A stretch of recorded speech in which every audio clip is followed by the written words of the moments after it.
ईश्वर कौन है, कहाँ रहता है, जानने की इच्छा रहती है इंसान की।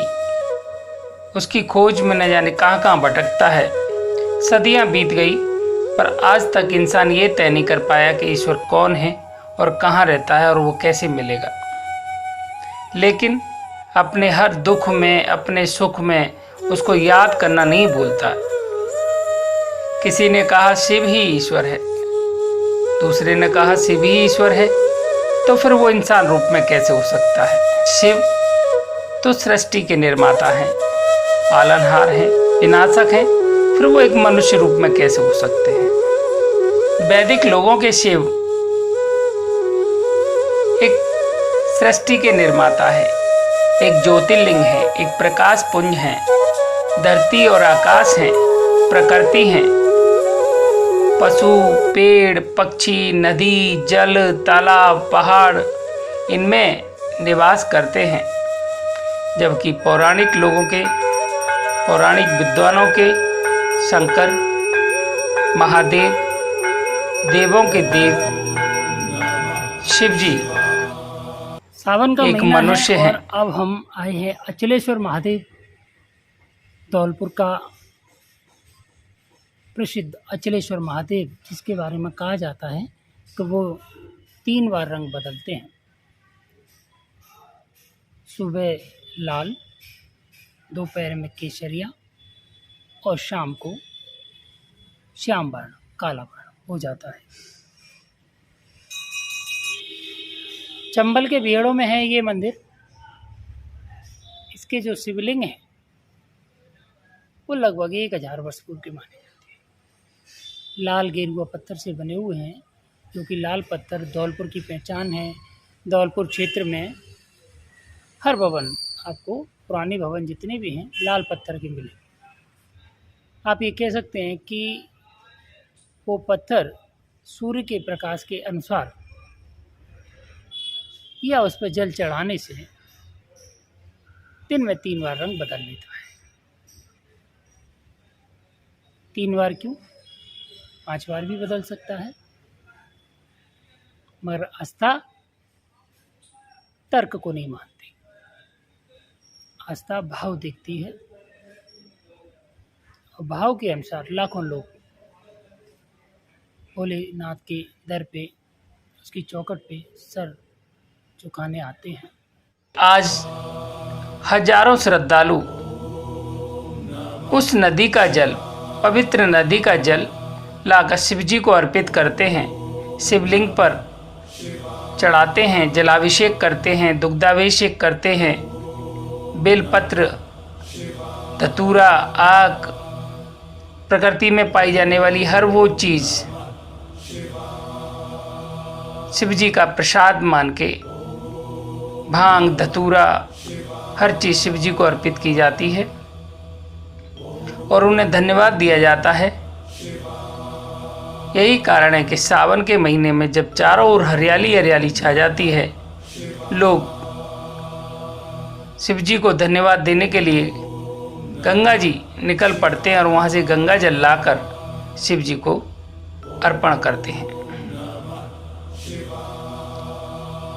अचलेश्वर महादेव चंबल नदी के किनारे बीहड़ों में है। कहते हैं यहाँ शिवलिंग 3 बार रंग बदलता है।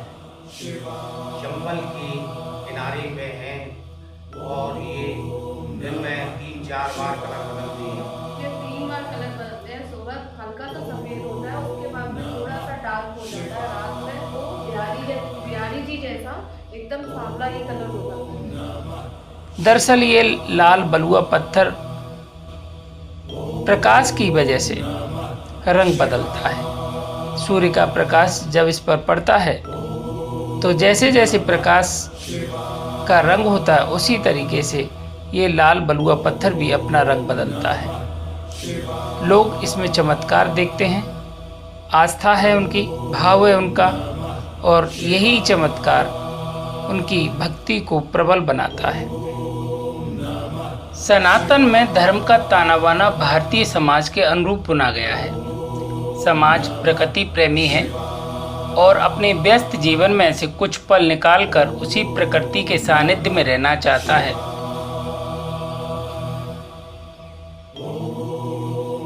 देश भर में सैकड़ों आस्था स्थल हैं जहाँ शिवजी मूर्ति रूप में नहीं है। शिला हैं, चट्टानें हैं, मूंगे की परतें हैं। अमरनाथ जी में बर्फ की परत है। जल की धारा से बनी अंडरग्राउंड गुफाएं हैं। कहीं बर्फ के बीच गर्म जल के कुंड हैं तो कहीं रेगिस्तान में एकदम शीतल जल है। प्रकृति का यही चमत्कार शिव कहलाता है। शिव के अनंत रूप हैं।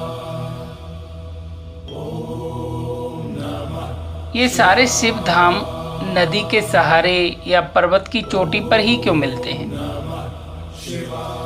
नदी के जल घर्षण से गोल हुए पत्थर को शिव ही क्यों मान लिया जाता है? गोल गोल सिलवटिया को भोले ही क्यों पुकारा गया? हर कंकर में शंकर ही क्यों है? यदि ये पेड़ पौधे पशु पक्षी पानी पर्वत ही शिव हैं, तो मैं उसे केवल एक पत्थर क्यों मानूं? ये पत्थर तो एक समेकित प्रतीक मात्र है। मूल तो प्रकृति ही है ना। ये पुष्प, ये बेलपत्र, ये जल, आग, धतूरा शिव को ही अर्पण क्यों किया? सावन में हम शिव के साथ हैं। शिव हरियाली के समानार्थी हो गए। विष्णु आकाश हैं। शिव आदि हैं, अनंत हैं, देवों के देव हैं, सृष्टि के रचयिता हैं, विनाशक भी हैं, प्रलय भी लाते हैं। शिव सनातन हैं।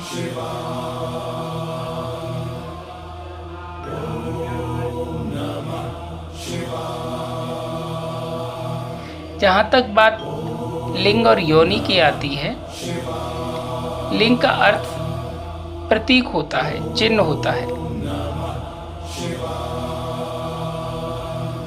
शिवलिंग क्या है? शून्य आकाश, अनंत ब्रह्मांड और निराकार परम पुरुष का प्रतीक होने से इसे लिंग कहा गया। पौराणिक विद्वानों ने ज्योतिर्लिंग के रूप में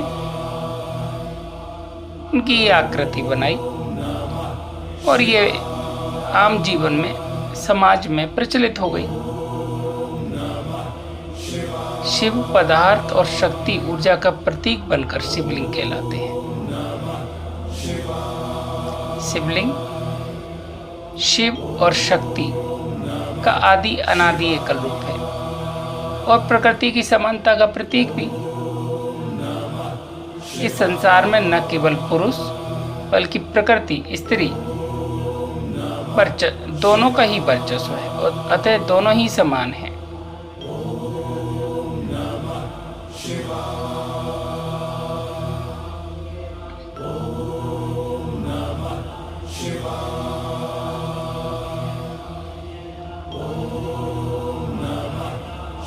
यदि कोई कहते हैं कि भाई आप मंदिर जो जाते हैं क्या मूर्ति की झलक पाने जाते हैं? नहीं, हम प्रकृति के सानिध्य में जाते हैं। मूर्ति एक प्रतीक है, एक बहाना है, एक साकार रूप है जो हमें स्मरण कराता है कि हमें समाज के साथ चलना है, समाज के साथ मिलना है। मेरे हिसाब से प्रकृति का पत्ता पत्ता शिव स्वयंभू है। शिव को समझना है तो घर से निकलना होगा, प्रकृति की ओर, पहाड़ों की ओर। भारतीय विविधता में एकता के साक्षात दर्शन होंगे। मद्रासी, मलयाली, उड़िया, राजस्थानी, मराठी, पंजाबी, सभी भाषाओं के, सभी संस्कृतियों के लोग आपको एक स्थान पर मिलेंगे। यही कारण है कि भारत के 4 कोनों पे 4 सनातनी मठ हैं, आश्रम हैं, धाम हैं। और जब विभिन्न संस्कृतियों के लोग एक दूसरे से मिलते हैं, अपने सुख दुख बांटते हैं, तो मन हल्का हो जाता है।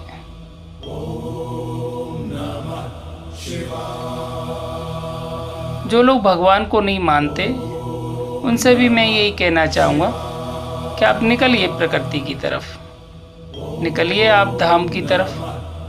समाज मिलेगा, लोग मिलेंगे, विभिन्न भाषाई लोग मिलेंगे, उनकी संस्कृतियाँ जानने को मिलेंगी। मत मिलिए भोले से, कम से कम खुद से तो मिल लेंगे। और कोई जिद करता है कि नहीं ये प्रतीक नहीं, ये तो लिंग और योनि के साक्षात रूप हैं, लिंग और योनि है, तो मैं कहता हूँ लिंग और योनि मानने में काम बुराई। क्या ये सच नहीं है कि हमारी उत्पत्ति हमारे माता पिता के द्वारा हुई? तो शिव को, आदि पुरुष को, प्रथम पुरुष को यदि हम इस रूप में माने कि आज हम हैं, आज हमारा अस्तित्व है, हमारा वजूद है, तो हमारे उन्हीं माता पिता की वजह से है। यदि आज ये सृष्टि है तो आज उसी प्रथम पुरुष की वजह से।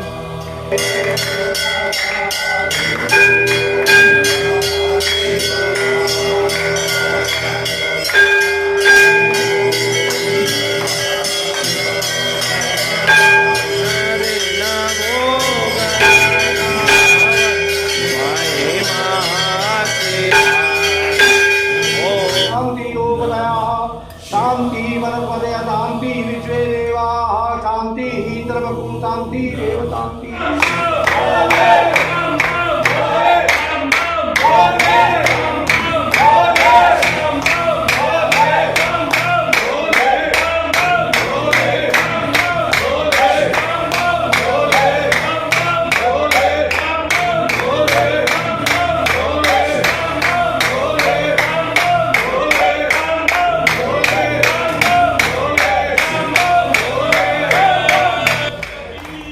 चाहे शिव मानव रूप में हो, चाहे प्रकृति रूप में, आस्था रखनी पड़ेगी, तभी मन में सुकून होगा, शांति होगी, आनंद होगा, प्रसन्नता होगी, चारों ओर खुशहाली होगी। हर हर महादेव, जय भोलेनाथ।